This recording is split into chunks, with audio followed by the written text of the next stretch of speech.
This week on Election Matters, the debt crisis and President Obama's job approval rating, new lows. Liberal pundits are outraged by the deal. Are liberal voters? And also, economic confidence drops like a rock. I'm Frank Newport, Gallup editor-in-chief. I'm Susan Page, Washington bureau chief of USA Today.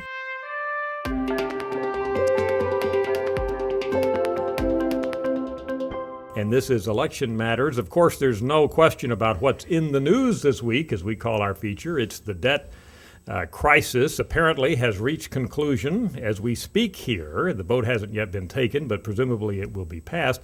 A lot of speculation, Susan, on its impact on President Obama. I saw Professor John Sides in his blog. He's a professor at George Washington University saying this is going to be bad for Obama. He's now become the underdog in the 2012 election as a result of this, but I wonder if that's really the case. You know, it seems to me by the time people go to vote next year on his reelection, they're going to forget all about this debt deal. They're going to be concerned about the economy and where does the economy stand. So the real question for Obama, does this deal help make the economy better or will it make it weaker? And what's the answer? Will it? Well, Republicans say it will make it better because it provides some certainty to encourage business investment, but it has robbed the president of some tools that presidents might traditionally use to help boost a weak economy, like more spending.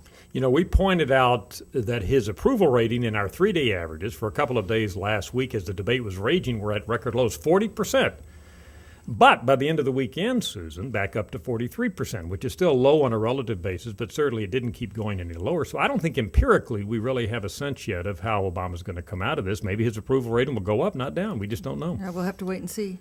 Another whole perception on the part of some pundits, as you said a few minutes ago, is that this is really hurting President Obama among his liberal base. I saw lots of columns on this. Paul Krugman, of course, the liberal columnist in the New York Times, said the president surrenders. Other columns and stories of the New York Times talked about how he's had real problems with the left. Politico talked about this big rift from the left. But I'm not sure that's the case. Do you think he's really going to be hurting, particularly in terms of the election next year, from the left because of what he did on this? You know, this is a case where the polls provide some pesky facts that are at odds with the conventional wisdom because the Gallup poll does not show liberal support declining any more than his support from any other group. Liberals continue to support him significantly higher levels than moderates or conservatives. Now, but he has lost some support among liberals. That's right. In other words, his approval rating, when it gets down to 42% for the week last week, obviously is down, and it's down among everybody. But my point is, when I look at the numbers, Susan, is it's down proportionately.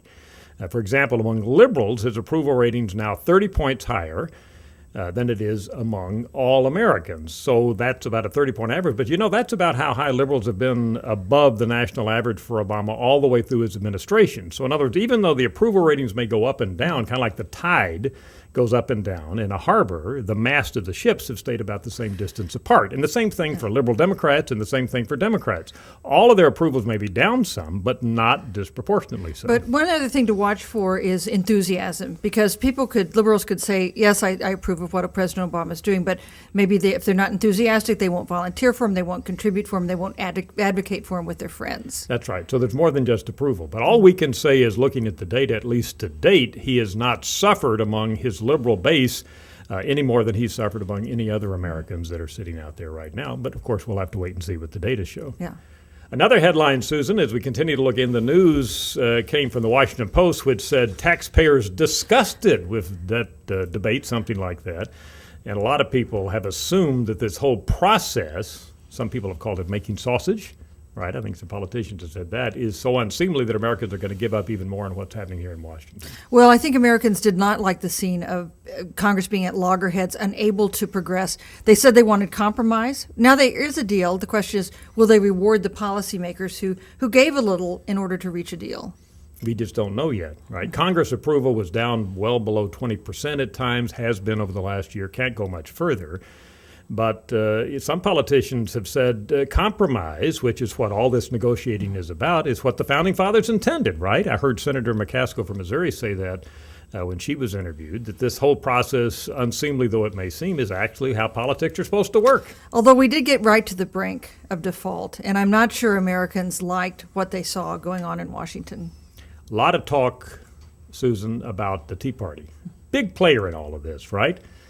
Will the Tea Party, I wonder, come out smiling and really be the heroes, or will they be denigrated by critics and really kind of fade off the scene by the time primary voting comes around next year? Well, one thing I have to say about the Tea Party is they took relatively small numbers in Congress and really relatively low strong support when you look at the American electorate, and they really leveraged that to get very much what they wanted in this deal. Now, some Tea Party members say it didn't go far enough, but the fact is the Tea Party defined the debate that they had on Capitol Hill about how to deal with the debt ceiling. We don't have an update yet on what Americans think about the Tea Party. You know, historically, depending on how you ask it, anywhere from 20, 30% or more say they're supporters. We'll see what happens going forward. We do know, as we talked about last week, that about 10% of Republicans, Susan, are strong supporters of the Tea Party. So this is our top 5 list of the week. We took that small group, relatively small sample size, and looked at who they would support when we read on the ballot list among Republicans. And is this any shock? It's Rick Perry, who's not even announced he's getting into the race, governor of Texas, and Michelle Bachmann, way up ahead of everybody else. And 2 things just to look for. One is Sarah Palin's support has gone down. I think the Tea Party types have moved on, supporting other presidential candidates. Mitt Romney's support only 9%. Clearly, this is an area of some weakness for him in the Republican Party. And the big deal, of course, about all this is the primaries. We saw that in 2010, that when you have primaries with low turnout, very enthusiastic groups like the Tea Party can really affect the results. So if the Tea Party's energized and really shows up next year, we could see Perry, Bachmann, some candidates like that doing better than expected. We could, although presidential primary is often a little bigger than the primaries we sometimes see just in congressional races. Again, something we're going to have to wait and see. Fascinating finding of the week, Susan, I think, looking at all of our data, has to do with economic confidence. I said earlier when we introduced this today, falling like a rock. That's what it looks like to us when you look at the graph. Down, down, down, down, down. Americans, as every day almost progressed through this debate, got more negative about the economy. And of course, that has an actual effect on the economy, because when 79% of Americans say the economy is getting worse, they're less likely to buy a house or a car, go out and spend some money, and that consumer confidence you really need if this very weak recovery is going to get to gather some steam. It's not quite as bad as it was when Obama was campaigning to take office. I guess that's one thing to look at. Let's go back to, say, October of 2008. Americans were even more negative, you can believe it, about the economy then than they are now. So it's not quite come back to those levels, but it's clearly a lot more negative now than it was, say, earlier this year, back in February, March. But the politics have flipped, because in 2008, President Obama, as a candidate, the Democratic challenger, benefited from all the angst about the economy. He's the incumbent now. He is being hurt by these very high levels of economic anxiety. You had a brilliant insight earlier where you said that it may not be this debt ceiling agreement that really affects the election next year as much as what the economy actually looks like, perhaps as a result of it or as a result of other forces. And I think this economic confidence is going to be very much tied up in that. And no question about it, all of this economic confidence is very much tied up with an incumbent's chances of getting reelected, right? We know that's the most important thing. So we're going to have to continue to monitor it. All we can say is even through Sunday of this past week, Americans were more and more negative about the economy. Let's see if that turns around.